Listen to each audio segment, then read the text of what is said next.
defended Mr. Trump's attempt to overturn the election by saying he was simply exercising his right to free speech when he asked lawmakers to defy the will of their voters. Joe Biden won the presidential election with more than 51% of the vote. Donald Trump pleaded not guilty in court last week. He faces 4 federal charges in the election case. A university building came under fire in the Donetsk in eastern Ukraine, a region now under Russian control. Local authorities blame the shelling on Ukrainian forces that they claim are now using cluster bombs, though that hasn't been independently verified. The US sent cluster munitions to Ukraine last month. They vowed to use them only to dislodge concentrations of enemy soldiers. An iconic 18th century pub in Birmingham has been gutted by fire just days after it was sold to a private buyer. Firefighters were called to the Crooked House pub just before 10:45 last night. The blaze was extinguished. No one was injured. It's affectionately known to many as the Wonky Pub due to its unusual angle. Police are appealing for anyone with information about the fire to contact them. The renowned composer Carl Davis has died at the age of 86.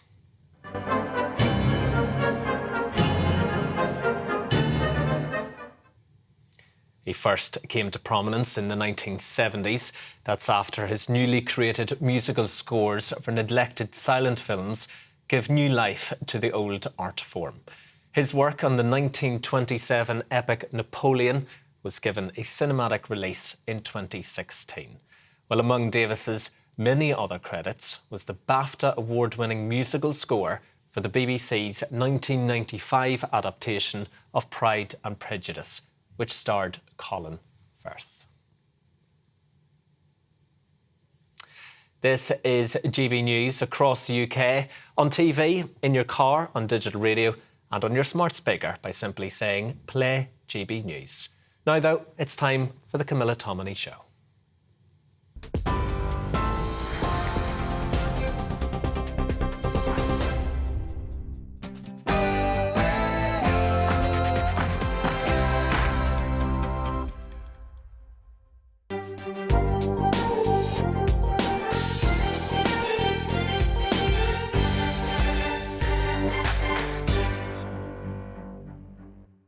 In just a moment, I'm going to be speaking to Immigration Minister Robert Jenrick about the small boats crisis, and then former Chancellor Kwasi Kwarteng will be joining me in the studio. Did his mini-budget play a part in the UK's highest interest rate in 15 years? Stay tuned for that. And I'm going to be having Stephen Timms down the line with me to talk about what Blair would do about the economy and whether Labour's ideas are any good. Former Chief Secretary to the Treasury under Tony Blair, Sir Stephen Timms joins me. Lovely to see you this morning, Stephen. Let's get straight into some of the debates in today's paper about immigration. Suella Braverman, the Home Secretary, basically accusing Keir Starmer of conspiring with those trying to stop the government from stopping illegal immigration, making a reference to that flight that he campaigned to not take off, that Jamaica flight. One of the people on the flight went on to commit a crime against somebody in the UK. Is Keir Starmer facilitating the retention of rapists and murderers in this country? No. I mean, Suella Braverman is right that her plans aren't working, but that's because they were very bad plans. They've been badly thought through. They conflict with the law in various respects, and therefore they're not working. I mean, it's understandable she's trying to find someone else to blame, but the responsibility is in fact entirely hers.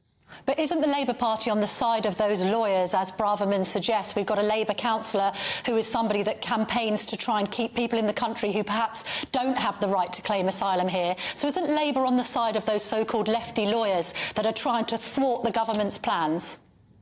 No, this is entirely the Home Secretary trying to find someone else to blame for her own failures. She needs to take responsibility. She's right, her policies are not working. She needs to fix the policies, not just blame somebody else. And what's Labour's solution then? Because presumably if you think that it's wrong that Suella Braverman's plans are being thwarted by anyone, that by consequence means that you're quite happy to have quite robust policies to stop the boats, to stop people claiming asylum here that don't deserve to claim asylum. Yeah, we do need to stop the votes. That's absolutely right. And the government needs to come up with a plan that will succeed, unlike the plans they've put in place so far, which are not working. But how would you deter people, Sir Stephen? Is now accepting.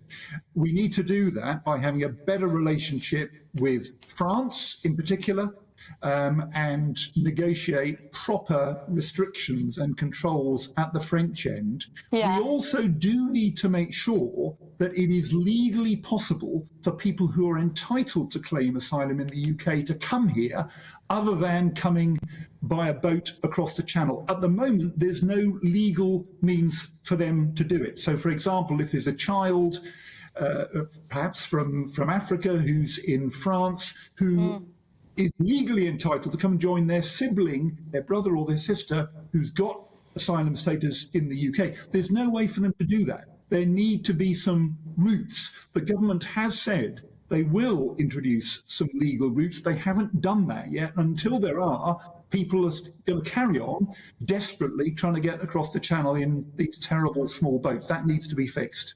There may be an argument that we've paid millions to the French, and indeed that there are already legal routes in play. But let's move on to net zero now, because that's also a theme of today's newspapers. One of my panellists on the People's panel there wanted me to ask you about Just Stop Oil. We've seen Greenpeace scaling the Prime Minister's home in Richmond in the north. We've got Just Stop Oil now threatening to completely disrupt all of the football fixtures just about starting in the Premier League this weekend.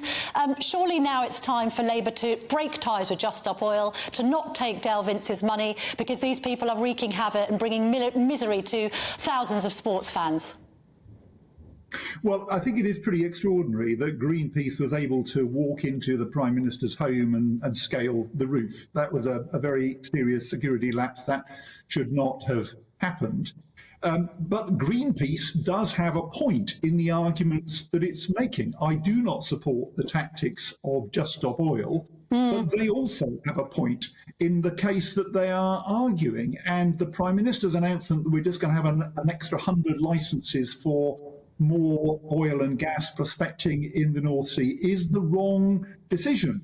We do need, with the rest of the world, to tackle the climate crisis. And what he's done is going absolutely in the wrong direction and giving up what has until now been quite an impressive UK lead on this area, from the COP conference in Glasgow and so on. Rishi Sunak, I think in a sort of measure of panic, seems to have thrown all that away in the hope that he can get a few votes by going in the opposite direction. But you were the Chief Secretary to the Treasury under Tony Blair. I'm wondering whether you think it is a good idea for Shadow Chancellor Rachel Reeves to announce £28 billion in spending on a green prosperity pledge, when we found out this week that household debt is at £2 trillion. It's £71,000 per household. So surely a next Labour government, if that's going to happen, is going to be spending money, cashing cheques that it simply can't afford. Well, that's what we saw with the Kwasi Kwarteng budget, which I'm sure you're going to ask Kwasi about in a minute, when he announced huge tax cuts and no means to pay for them. But I think actually Rachel Reeves has been absolutely right throughout all of this debate. And in particular, she's right to insist that everything a Labour government will do has to be built on the rock of fiscal responsibility. Well, 28 billion spending a year isn't fiscally responsible, is it? No, it definitely is. The plan is highly fiscally responsible. Of course, the government will continue to invest, and that's always happens and needs to happen. And at the moment, we do have to rebuild the economy after this terrible, stagnant lack of growth that we're in at the moment. So we've got to invest. We've got to rebuild the British economy, but it's got to be on the basis of fiscal responsibility, and that is the watchword of everything that Rachel Reeves has been saying over the last couple of years, and I very much agree with her. Why did she have to water down the plans then? She looked at the plans and then she realised that she couldn't afford them. So that's not fiscally responsible, that's fiscally illiterate, isn't it? No, that is fiscally responsible. That's why she said it's got to be phased in a fiscally responsible way, and she's absolutely right to do that. Mr. Timms, if you don't mind me asking, just because it might still be on the public's conscience that obviously you had this terrible thing happen to you in 2010 where you were stabbed by one of your constituents, Rosha Narana Chowdhury. She's in prison now, and I just was researching this interview and I thought it was really interesting from your perspective as a Christian that you wanted to reach out to her. She obviously nearly killed you, but you said that you wanted to meet her in prison and perhaps discuss the case. Did you ever make contact with her personally? Well, I have been in a restorative justice process. Unfortunately, it seems to have stalled. Right. I don't know why. It's got stuck in red tape somewhere and it doesn't seem to be moving forward at the moment. But I'm still hoping that somebody in the Ministry of Justice might finally, get things moving and it might be possible, but it hasn't been yet. So explain that to me, Mr. Timms. You've wanted to reach out to this prisoner and try and have a conversation with her to try and get some closure, but the MOJ have stood in the way. Would you be willing to go and see her in prison then? Yeah, we've been talking about that, and I understood that things were moving in that direction, but it's stalled for reasons that I don't understand. She actually wrote to me. She sent me 3 letters, so that was sort of how this began, and I'm very happy to go into a process which I thought was going to lead to the possibility of a meeting, but it hasn't, and I'm not sure what's happening now. Have you been able to forgive her? Well, I think if I met her, that may well be possible, but without some sort of communication, I don't think that would really mean anything. OK, so Stephen Timms, thank you very much indeed for joining me this morning. Lots more to come on today's show. In just a minute, I'll be speaking to the Immigration Minister, Robert Jenrick. When will the government take back control of our borders? I know you'll want to hear his plans to stop the boats and manage the asylum seeker crisis. We'll have all that and more to come after the weather.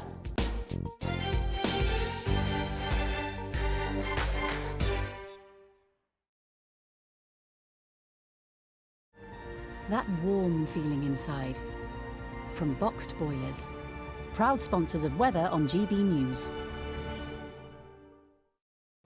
Good evening, my name's Rachel Ayres and welcome to your latest GB News weather forecast brought to you by the Met Office. So we have seen quite a few showers across the UK for many today, though it has been dry for some. And as we look towards the new week, this area of high pressure will just come across the UK very briefly, bringing some settled weather across the south. But back to tonight's weather, and showers will slowly ease, becoming more confined to northern and western areas.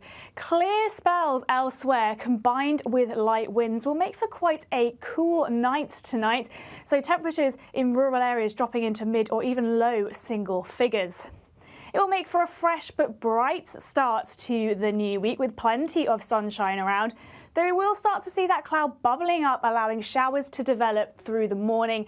Showers will be mostly across northern areas. They might just creep into East Anglia for a time, with that high pressure keeping things mostly dry across the south. We're feeling pretty pleasant in the sunshine with highs of 22 or locally 23 in the southeast. Now, as we go into Tuesday, an area of low pressure moves in from the west. Nothing as developed as what we saw on Saturday, but will bring quite a bit of cloud, rain and drizzle, especially to western areas. A drier and brighter day across the north. And as we look towards midweek, that drier and more settled weather looking to stay around with those temperatures on the rise. That warm feeling inside. From Boxed Boilers, proud sponsors of weather on GB News.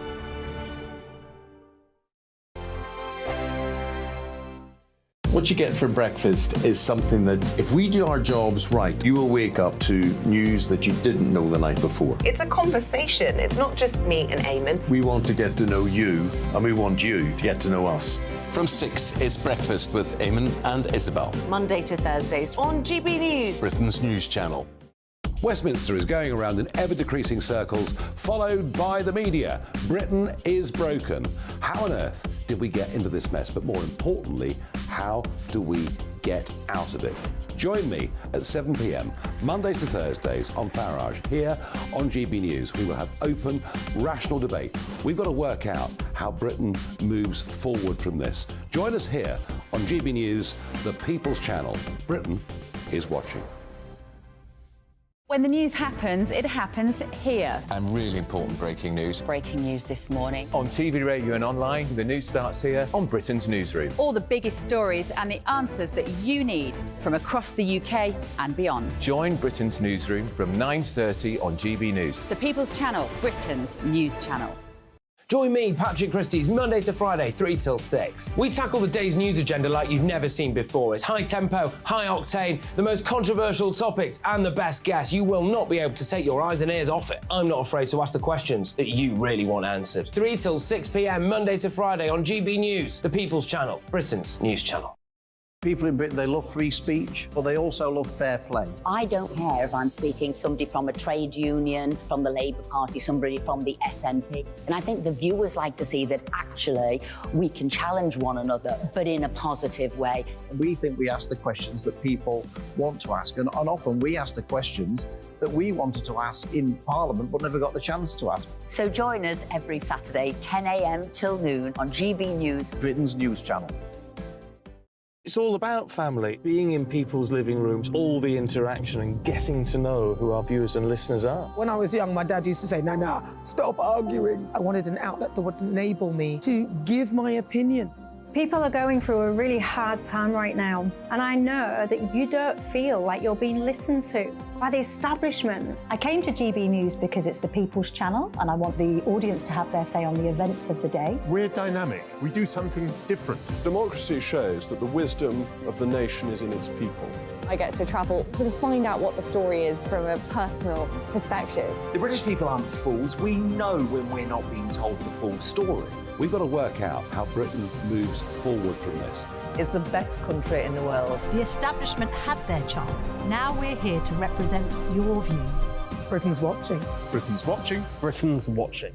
We're proud to be GB News, the People's Channel, Britain's news channel.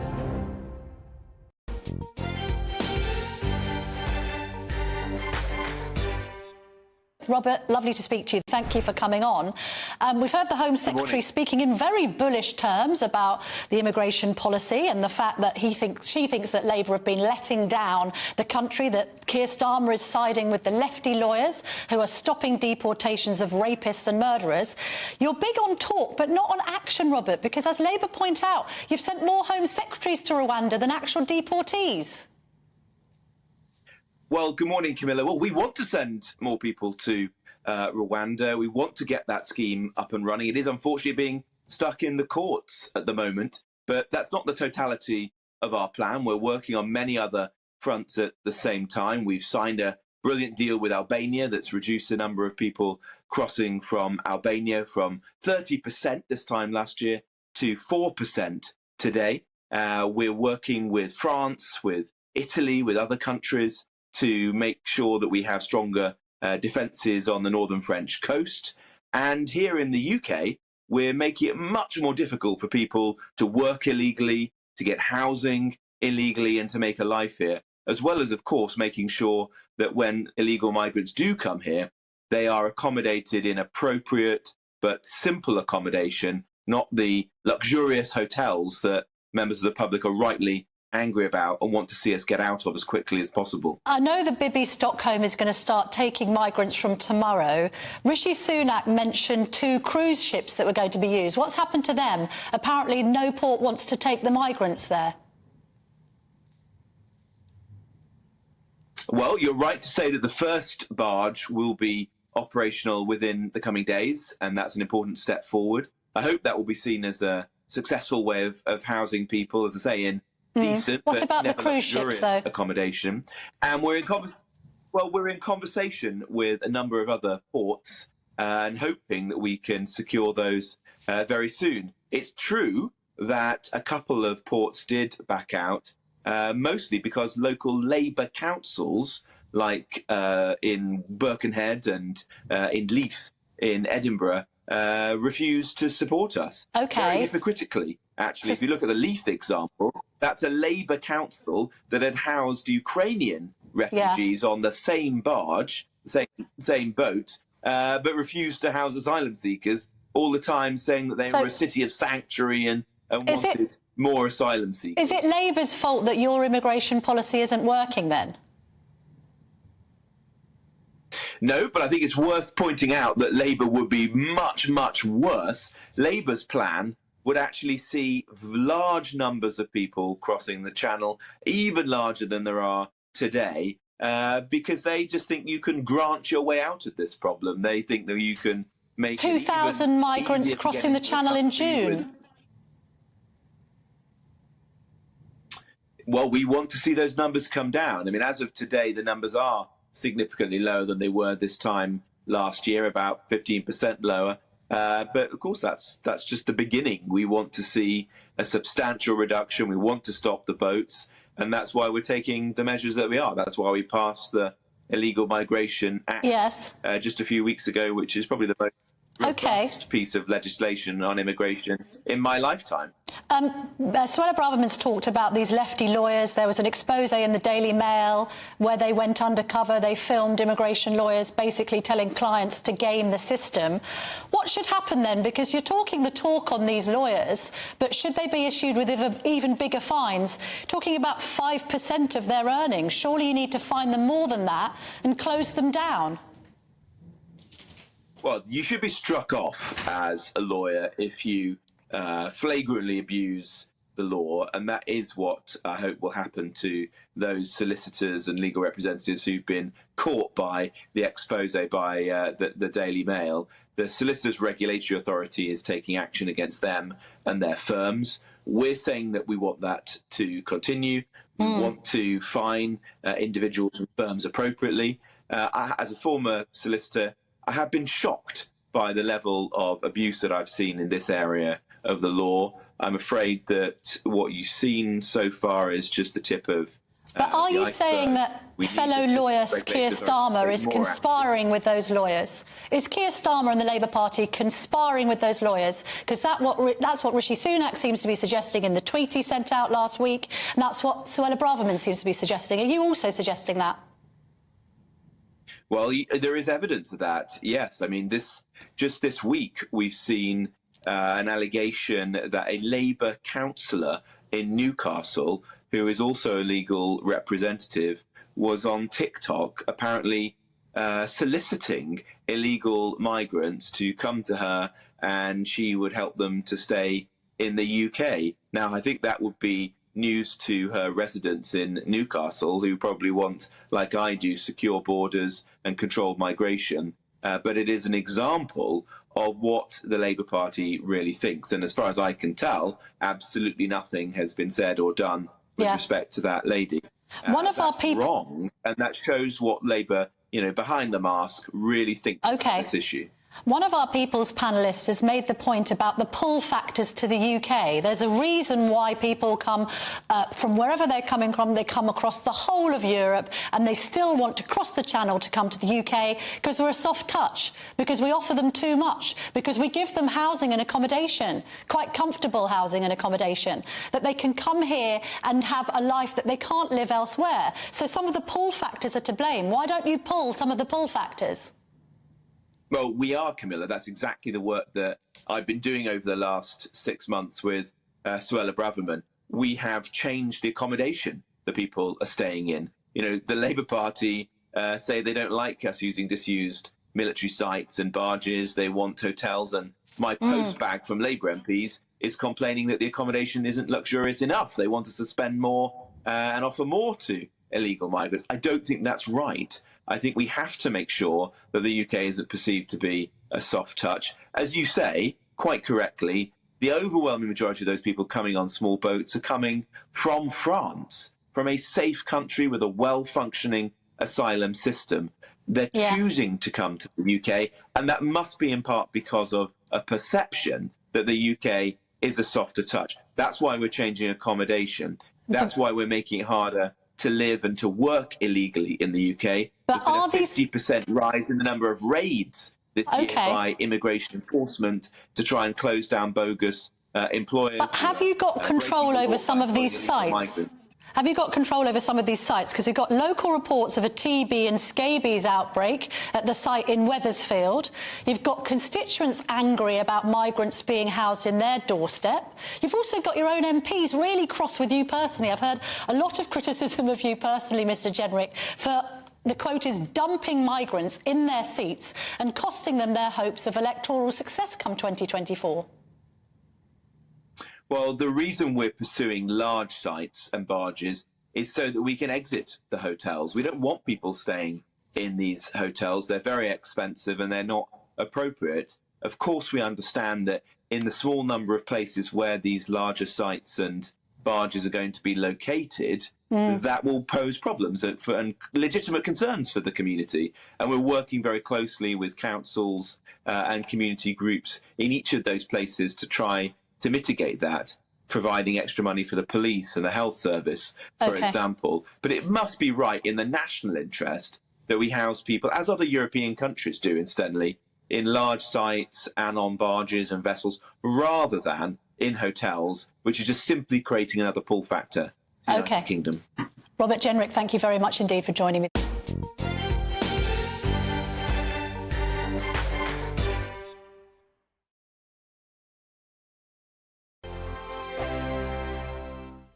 The Live Desk with me, Mark Longhurst. And me, Pip Thompson. It's here Monday to Friday on GB News. From midday, we'll bring you the news as it breaks, whenever it's happening and wherever it's happening, from across the UK and around the world. Refreshing, feisty, but with a bit of fun too. If it matters to you, we'll have it covered on TV, radio and online. Join the Live Desk on GB News, the People's Channel, Britain's news channel. So Jubes and Kerr, we tackle the issues of the day with real robust debate, both sides of the fence, battling it out with me in the middle with my forthright opinions and views. And often really interesting things happen because you start with a position and then by the end of the debate you find actually, well, I might not have thought about that one. What we need in this country is 2 new political parties. You should maybe think about doing a 2024 calendar. I'm Michelle Dewberry and I'm keeping you company right through until 7 o'clock this evening. GB News, the People's Channel, Britain's watching. Monday to Thursday, 9 p.m. till 11 p.m. Join me, Dan Wootton. I'll bring you the sharpest takes and hottest debates. Do you not believe in prison? I don't believe in prison. I'm completely stunned. I guarantee you there'll be no spin, no bias, no censorship. I actually was personally quite offended by it. And no reason to go to bed. So I guess they've always been quite woke. That's Dan Wootton tonight on TV, radio and online. Monday to Thursday from 9 p.m. till 11 p.m. on GB News. The People's Channel, Britain's news channel. In a world of dull and predictable radio and TV shows. Oh, hi. On Mark Dolan tonight, we've got big guests. We drill into the big stories of the day.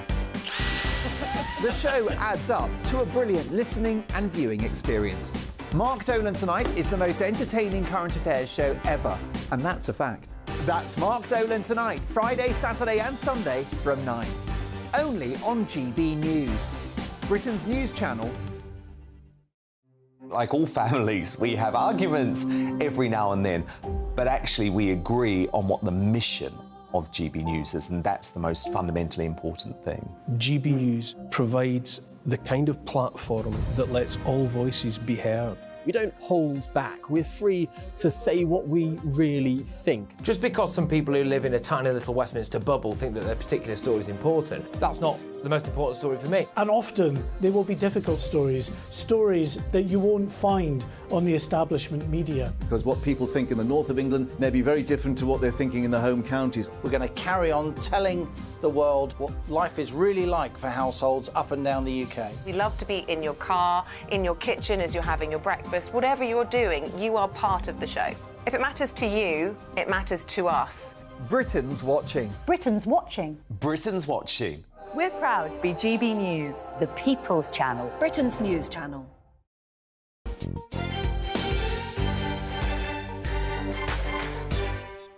Former Chancellor of the Exchequer and MP for Spelthorne, Kwasi Kwarteng. Lovely to speak to you. Good to see you. Can I just have a bit of reaction to that interview with Robert Jenrick? Because I think the perception from our audience is that you've got the right ideas. Yeah. Maybe this is actually akin to the mini budget. It's the right ideas, but it's the wrong execution, because people are listening to Jenrick and they'll be pulling their hair out going, we love the rhetoric on this, but we've still got 2,000 people arriving by channel in the last month. There's no one being sent to Rwanda, and seemingly these immigration lawyers are running rings around Suella Braverman on this. So actually, in contrast, I think, to the mini-budget, where I think, people rightly have said too much was done too quickly, the problem we've got here, and Robert has sort of alluded to it, is that there isn't enough action. And you mentioned that in your question. There isn't actually, there's the rhetoric, but there's no So the government is failing the public on this. So the issue there, and I think Suella Braverman mentioned this yesterday, or in the report mentioned today, is that you've got a very strong constituency of lawyers, many of them politically motivated, who are actively trying to frustrate what the government is doing. Yeah. And that's a big problem because But it takes a newspaper sting to expose that. Well, it was there before. I mean, it's always been. But why isn't the government cracking down on these rogue agents? Well, it wasn't. For example, it was the courts who said that the Rwanda policy, who essentially struck down the Rwanda policy. Yeah. And they've intervened against. But maybe the what the Rwanda government policy wants to isn't do. workable because it's going to cost 170 grand per migrant to send anyone there. I mean, it's meant to act as a deterrent, but if 2,000 people are still arriving at the Channel last month, it's not got a deterrent factor at all. No, but the people can see what's happening in the UK. They can see that the Supreme Court and other lawyers are actively working to frustrate what is a very well-known government policy, and that's what the government's running up against. It's also the frustration, isn't it? Because people voted for Brexit thinking that we could take control of our borders and, by the way, our laws. Sure. So why can't we be in charge of who comes in and who doesn't? Why can't the government get a grip on this issue after 13 years in power? Well, it has tried to do that, and it has passed legislation. Time. But then you've got independent courts saying you can't do that, and that's a big problem, and that's something which I'm sure Rishi Sunak and Robert will be addressing. Let's move on to the economy because we had interest rate rise on Thursday, 5.25%. That's the highest rate in 15 years. 15 years, yeah. Is that your fault? No, I don't think it is. I think if you look at what's been happening, the inflation has been much higher for a lot longer than the Bank of England and others predicted. And the Bank of England have recognised themselves that they've got an issue here because they've hired Ben Bernanke, who's an American economist, to look at their inflation models because they realise. Why can't they look at their own inflation? Is Andrew Bailey not fit for purpose? Well, look, does this man understand the effects of inflation? No. So what they're doing is trying to get a very respected third party to look at how their inflation. Doesn't that undermine the Bank of England governor? Well, it's a serious. Yeah, you're right. It's a serious. You're not confident in the Bank of England governor. Why can't you just say that? You're right that it's a serious. It's a serious matter for them to bring in someone else. Do you have confidence in Bailey? Look, I think I worked very well in my brief tenure with Andrew. I think he's a But he didn't see this calamity coming down the track. Well, look, he didn't see that inflation would be this high. If you're getting, so it's a major failure. Sure. If you're getting an American economist, who I don't know what he knows about the UK, but if you're bringing him in to look at your inflation models, something's gone wrong. Yeah. I mean, we brought a Canadian economist in. Well, he was the governor of the bank. He was the governor of the bank. He was the one who presided over ultra-low interest rates. All of that. Which have now come to, and quantitative easing on a mass scale, which have now cost us all in the pocket. Well, that may be true, but I think in terms of the inflation and interest rates, I think there was a big fail in terms of working out where inflation might end up. And what's happened certainly since I've left office is that the bank is trying to play catch up. So having had very, very low rates, one forgets how low they were, 0.1%. And then they're now 5.25%, which is 52.5 times more. So when people complain that they're paying 1,500 quid last year and now interest rates have risen to such an extent that then mortgages are now 2,500, do you have any sympathy with them? Of course I do. I mean, they're saying that they want kind of furlough-esque bailouts for mortgages. Of course I do. I mean, probably revealing too much. I'm on a tracker as well, so I'm affected by... How far have your bills gone up? They've gone up considerably. So you're saying that you have been screwed by your own mini-budget? No, not at all, because Camilla, we're mixing two things. OK. The bank I'm is in saying the charge perception is that the mini-budget contributed to interest rates being pushed up as high as they are. So reaction to the inflation going up as high as what I'm trying to say to you is that they're two different things. The Bank of England was in charge of inflation. Yeah. And a lot of my tracker rate and other people's tracker rates will be linked to the bank rate. Yes. And whatever margin that you have to pay. And the reason why interest rates have gone up very high is because we've completely missed the goal on the inflation. Yeah. We've totally misjudged inflation. And the point I was making about Ben Bernanke is that they brought someone in from America to look at their models because the models were clearly wrong. How much has your mortgage bill gone up by per month? A lot. I mean, I'm not going to More than reveal.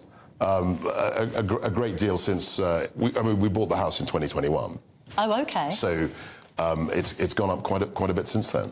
And I'm as exposed to interest rates as anyone else. With regard to growth, obviously you've talked a lot about stimulating growth. What would you like to see in the autumn statement from Chancellor Jeremy Hunt? I think there has to be a growth plan. So it's all very well to, people, rightly or wrongly criticise the mini budget, and I think it was, too much, too fast, or what have you. There are different perceptions about it. But the actual problem it was trying to solve, which is trying to stimulate growth, was 100% the right problem to deal with. And I want to see from the government an attempt to try and deal with that. Now, so far, they've said they've stabilised things, and I think Jeremy Hunt does deserve credit, and Rishi Sunak. So he shouldn't be reshuffled out. There's been reports he should be reshuffled. I was the last chancellor to be sacked, and it didn't end very well for the Prime Minister. So I would suggest a caution on that front. I don't think Prime Ministers sacking chancellors is a good omen. Even though, to be fair to Rishi, he didn't appoint Jeremy Hunt. It was Liz Truss who appointed him. So I think that they've done the first bit. They've shown a measure of restraint. They've shown balance. And now, as we go into the election, we have to give something. We have to say that this is the forward plan. This is how we're actually going to grow the economy. Because when the Chancellor says, well, we can't afford tax cuts, what's your response to that? Because it's a legitimate concern, isn't it? And we've got household debt now exceeding $2 trillion for the very first time. That's equivalent to $71,000 per household. Is it just a case that successive governments have been far too profligate with taxpayers' cash? So I think the big issue, which no one wants to address, is public spending. Public spending is very, very high. And it doesn't take a mathematician to work out if your public spending is growing at 3% a year and your economy is growing at 0.5% a year, how are you going to pay for the public spending? And the answer so far has been through more tax. That's why we've got a very, very high tax burden. Our attempt to reduce that, which spooked the markets, frankly, was perhaps too much too quickly. It was too much to digest. But does Jeremy Hunt need to do some of that? So I think there has to be a balance. And which aspects would you like to? I think, well, I mean, he could look at a whole range of things. And it's not just about reducing public spending, it's about reducing the rate at which the public spending increases. I know it's a slightly difficult concept, but, you have to try and have some restraint in order to kind of reduce the spending need. But if you call for restraint, you'll be accused of austerity too. All of those things. Right? I mean, that's the political... But the dilemma is that if you're spending more than you're getting in, you have to put up taxes. And that's the doom loop. But if you're spending more than... Yeah, exactly. But then if they are spending more than they're bringing in, then the argument for tax cuts is erroneous, isn't it? Because people will then say, well, no, you can't afford to do that either. No, so what you have to do is... And he actually mentioned this in his autumn statement, which was what I was going to do. What we did in the mini-budget was that we had the tax measures, and then we were going to announce the spending measures, but we didn't get that far. But what he has to do is to try and present a case for spending restraint. Yes. And also trying to put more money into the economy by reducing taxes. If he cuts any tax, which one should he cut first? Well, there are a whole range of taxes. Are you talking about income? Are you talking about corporation?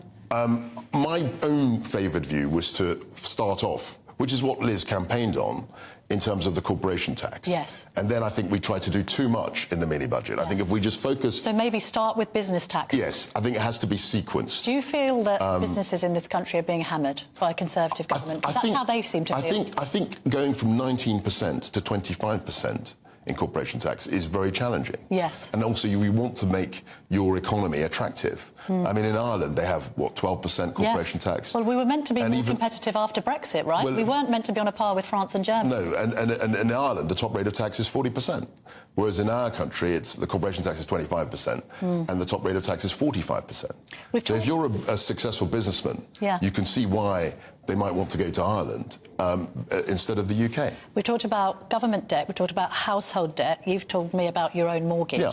Are you worried that there is a generation or caucus of people that are just so mortgaged to the eyeballs that it's a massive problem coming down the track? I mean, we've already seen house prices fall. Yeah. Are we facing another housing crisis? No, I think it's too easy to say that we're going to go down to the road of sort of housing Armageddon. I don't think that's the case. I think there's still a huge amount amount of demand for properties. There's still a sense that we're not building enough homes. People have got extraordinary amounts of mortgage debt, haven't they? Yes. And what happens further down the line? Are these people saving for their pensions? Is the property their pension? So all I would say about that is that the situation is bad. I mean, older viewers, not even that old viewers, but the early 90s, we had, what, 15% interest rates? And that was punitive. I don't think there's any risk of that, actually. But I think what we've got to try and do is we've got to build more housing where we can do that and increase the supply. But what's your feeling on where interest rates will go? I note that you're on a tracker. Does that mean that you're thinking that they might stay at 5 and come down? I think they will. Put it this way: I think they've gone up more than they're going to go up in the future. Right. But where the optimal point is, rather the highest point is a matter of speculation. I mean, I'm sure you've got Roger Bootle coming in. Yeah. He'll have his. I'll ask him the same question. There's this perception, perhaps, that interest rates now will forever remain at 4 or 5% and never go back to that 0 or close to 0. I think it's very unlikely they'll go back to 0.1%. I mean, even at the time, we realised that was exceptional. But I think they can go back down to 2 or 3%. They have done in the past, and they might do again in the future. And final question, Kwasi, do you think the Prime Minister will hit this inflation target to halve it by the end of the year? I think it's quite tricky. We're August now. We'll see what the July figure is. I think it'll be nip and tuck, as they say, touch and go, whether he hits that. But I think it's coming down, but obviously not as quickly as many of us would like to see. Kwasi Kwarteng, thank you very much for joining me this morning. Thank you. Lovely to speak to you.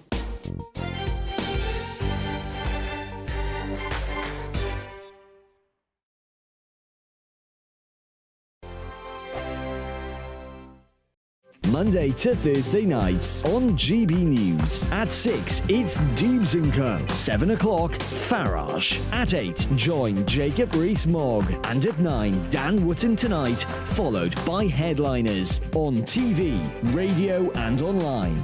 This is GB News. Now then, Lee Anderson here. Join me on GB News on my show, The Real World, every Friday at 7 p.m. I'm not eating bloody cat. Are you Delicious. mental? Open your mouth. OK, here comes a train. Reminds me of the scene in Singing in the Rain. Adam, is that a good one? Whoa! Join me at 7 on GB News, Britain's news channel. Join me, Camilla Tominey, on Sunday mornings from 9:30, taking the politicians to task and breaking out of SW1 to see how their decisions are affecting you across the UK. Bursting the Westminster bubble every Sunday morning, only on GB News, the People's Channel. Britain's watching. Join us every night on GB News at 11 p.m. for Headliners, which is 3 top comedians going through the next day's news stories, which is exactly what you need, because when the establishment has gone crazy, you need some craziness to make sense of it. So join us 11 p.m. every night on GB News, the People's Channel, Britain's news channel. I'm Andrew Doyle. Join me at 7 o'clock every Sunday night for Free Speech Nation, the show where I tackle the week's biggest stories in politics and current affairs with the help of my 2 comedian panellists and a variety of special guests. Free Speech Nation, Sunday nights from 7 on GB News, the People's Channel, Britain's news channel.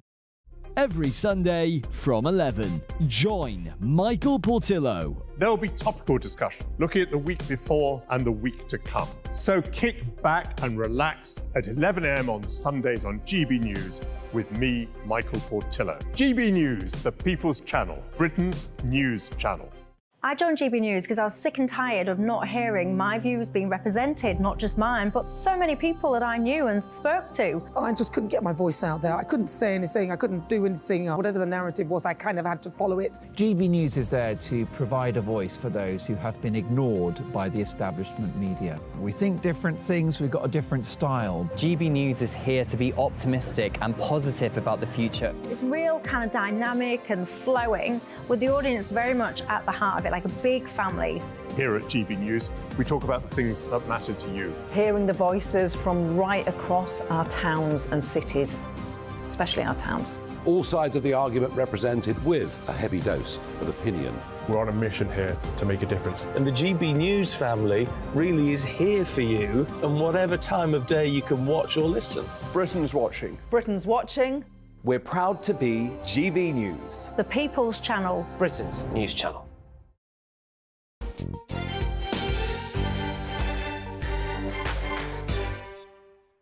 Welcome back to the Camilla Tominey Show. Thank you for joining me. I've got the perfect guest in the studio to help us get our heads around what's going on with the British economy.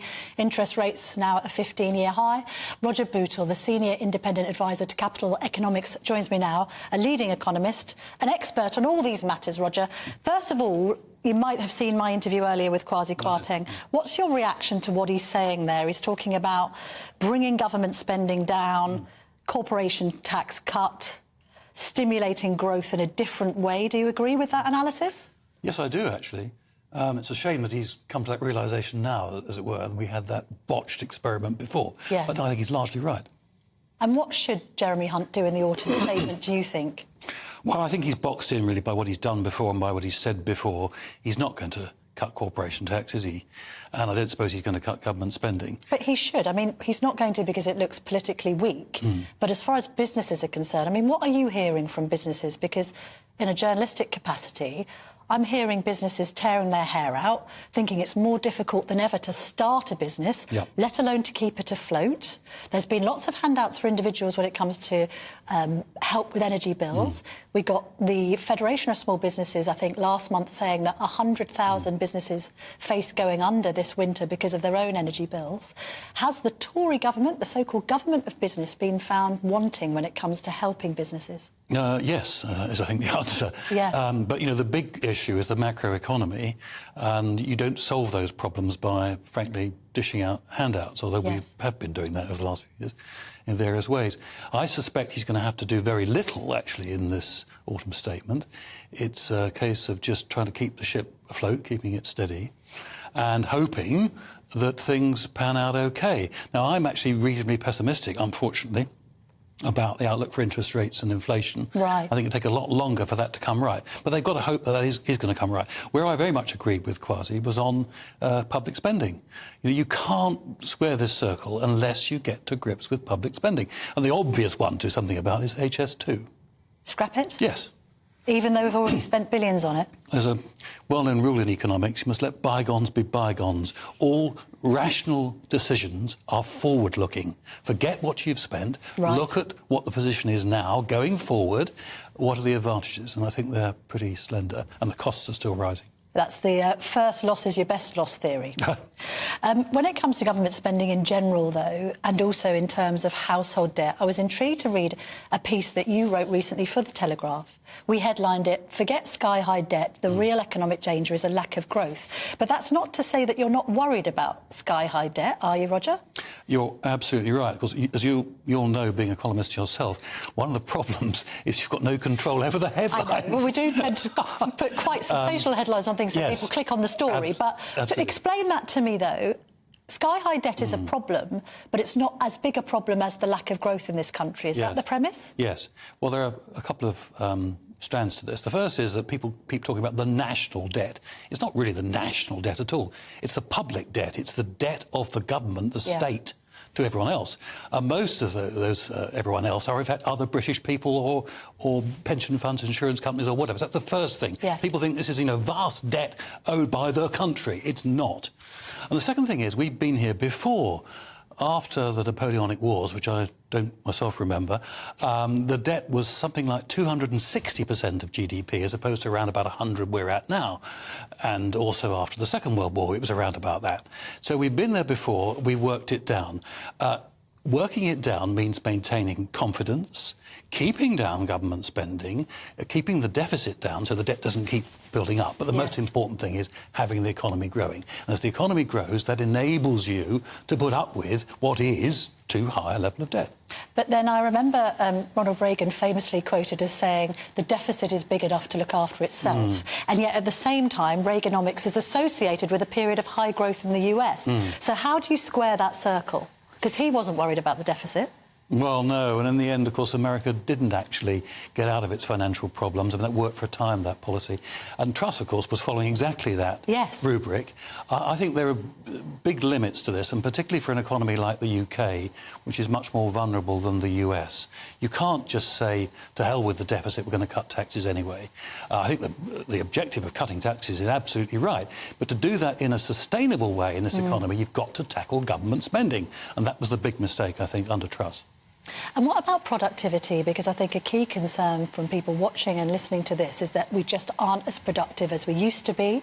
Also, this move towards work from home perhaps has adversely affected productivity. I don't know what your take is on that, Roger. Yes, I think it probably has. This is a problem, of course, that we've had for a long time. It's got worse for a variety of reasons. Regulation is one. We're over-regulated. We're over-regulated and regulated in the wrong way. The public sector is, I think, by and large, a baleful influence across the whole economy, and its own productivity is pretty poor. Because the public sector is too large? It is too large, absolutely. Interferes too much and is, my own experience confirms, is deeply inefficient. Yes. But on working from home, it's, of course, been a great benefit for a number of people, but I don't think it's been great for productivity, no. And when Kwasi talked about, you think he's more optimistic than you're going to be about this debt mountain, particularly people's mortgage debt catching up with them. Are you worried about a time bomb waiting to explode? Because you also wrote a piece for us where you said, again, it might not be your headline, but this was the thrust of the article, Britain's property wealth boom is an illusion, and the national fixation with the housing ladder ignores fundamental flaws in the market. What did you mean by that? Well, what I meant was this is really a dichotomy between wealth as it appears to individuals and their families, and, as it were, wealth for the country as a whole. If you don't do anything to your property, you just sit there and live in it, and the price goes up 3 or 4 times, which is what is the experience of millions of ordinary people in this country, you feel richer. And indeed, in some senses, you are richer. In some senses, when you, at the end of your life, you move down or whatever, or sell the house or leave it to your children, then that's wealth that you can use. But if you ask yourself the question, what has that done to the real wealth of the country, the fact that your wealth has gone up 3 or 4 times the paper wealth of in the house? And the answer is, it's done nothing at all. 39 Acacia Avenue, Croydon, is still doing exactly what it did before. As I say, it sits there and it provides housing services. So there's an illusion. And people think that constantly rising house prices are, in some sense or other, making the country better off. They're not. All right. What do you think is going to happen to interest rates over the course of the next year to 18 months? Stay level or come down? The honest answer is I don't know, but my fear is they're going to have to go up some more. I've on record as saying I think the peak will be something like about 6%. Right. I don't know. It depends, of course, on what happens to inflation. But I think inflation is going to be quite obstinate, and the bank will have to, I think, get tougher. Do you think the Bank of England Governor, Andrew Bailey's been doing a good job? What's your analysis of his performance in office so far, Roger? Well, look, it's a very tough job. It's a very tough job You're caveating your answer. No, it's a very tough job. He hasn't excelled, but it's not just him. It's the other members of the committee. Excelled? It's the other members of the committee. Right. It's not just him, don't forget. He's just one voice on the committee. He has one vote. You know, point to the others on the committee who've been... But what's the problem with the committee? They're too left-leaning, they're too kind of prone to Treasury orthodoxy, that they are managing decline rather than stimulating growth. Just characterise what's wrong with this committee. Well, their big mistake was not to spot inflation rising on the horizon when some other people outside could. And that's, I think, nothing whatever to do with left-wing politics. It's to do with their take on economics, if you like, and the way they observe the economy, and the Bank of England model was next to useless. So I think there's been something wrong with the quality and behaviour and nature of the people on the committee, and in particular, it was too much in one vein of one intellectual approach. We need some mavericks on that committee. Good point upon which to end. Thank you very much for your time this morning, Roger Bootle.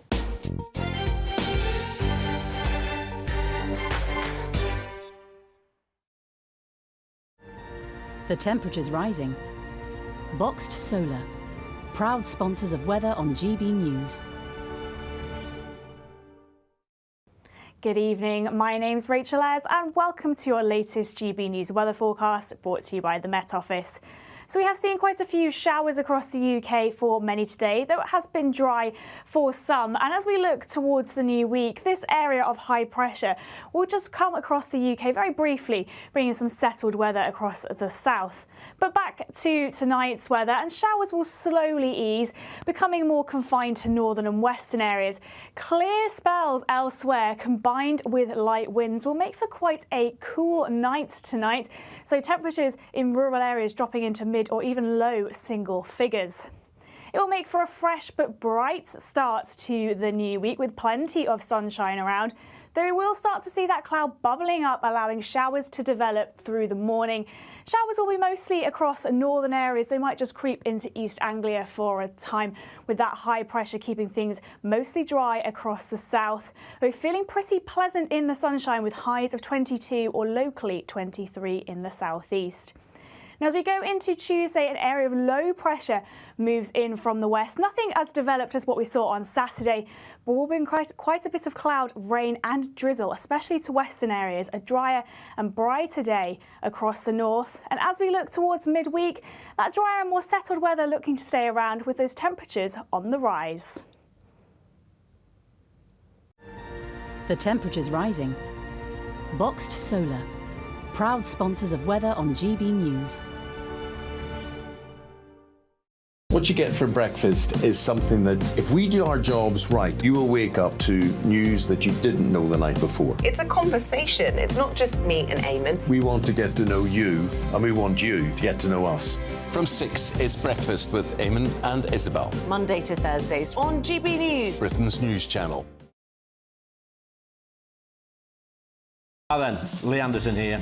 Join me on GB News on my new show, The Real World, every Friday at 7 p.m, where real people get to meet those in power and hold them to account.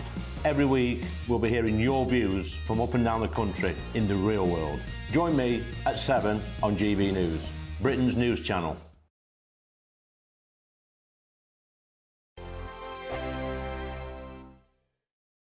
What you get for breakfast is something that, if we do our jobs right, you will wake up to news that you didn't know the night before. It's a conversation. It's not just me and Eamon. We want to get to know you, and we want you to get to know us.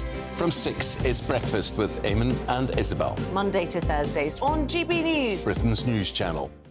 Westminster is going around in ever-decreasing circles, followed by the media. Britain is broken. How on earth did we get into this mess? But more importantly, how do we get out of it? Join me at 7 p.m, Monday to Thursdays on Farage, here on GB News. We will have open, rational debate. We've got to work out how Britain moves forward from this. Join us here on GB News, the People's Channel. Britain is watching. When the news happens, it happens here. And really important breaking news. Breaking news this morning. On TV, radio and online, the news starts here on Britain's Newsroom. All the biggest stories and the answers that you need from across the UK and beyond. Join Britain's Newsroom from 9:30 on GB News. The People's Channel, Britain's news channel. Join me, Patrick Christie's, Monday to Friday, 3 till 6. We tackle the day's news agenda like you've never seen before. It's high tempo, high octane, the most controversial topics and the best guests. You will not be able to take your eyes and ears off it. I'm not afraid to ask the questions that you really want answered. 3 till 6 p.m, Monday to Friday on GB News, the People's Channel, Britain's news channel. People in Britain, they love free speech, but they also love fair play. I don't care if I'm speaking somebody from a trade union, from the Labour Party, somebody from the SNP. And I think the viewers like to see that actually we can challenge one another, but in a positive way. We think we ask the questions that people want to ask, and often we ask the questions that we wanted to ask in Parliament but never got the chance to ask. So join us every Saturday, 10 a.m. till noon on GB News, Britain's news channel. It's all about family, being in people's living rooms, all the interaction and getting to know who our viewers and listeners are. When I was young, my dad used to say, Nana, stop arguing. I wanted an outlet that would enable me to give my opinion. People are going through a really hard time right now, and I know that you don't feel like you're being listened to by the establishment. I came to GB News because it's the People's Channel, and I want the audience to have their say on the events of the day. We're dynamic. We do something different. Democracy shows that the wisdom of the nation is in its people. I get to travel to find out what the story is from a personal perspective. The British people aren't fools. We know when we're not being told the full story. We've got to work out how Britain moves forward from this. It's the best country in the world. The establishment had their chance. Now we're here to represent your views. Britain's watching. Britain's watching. Britain's watching. We're proud to be GB News, The People's Channel. Britain's news channel.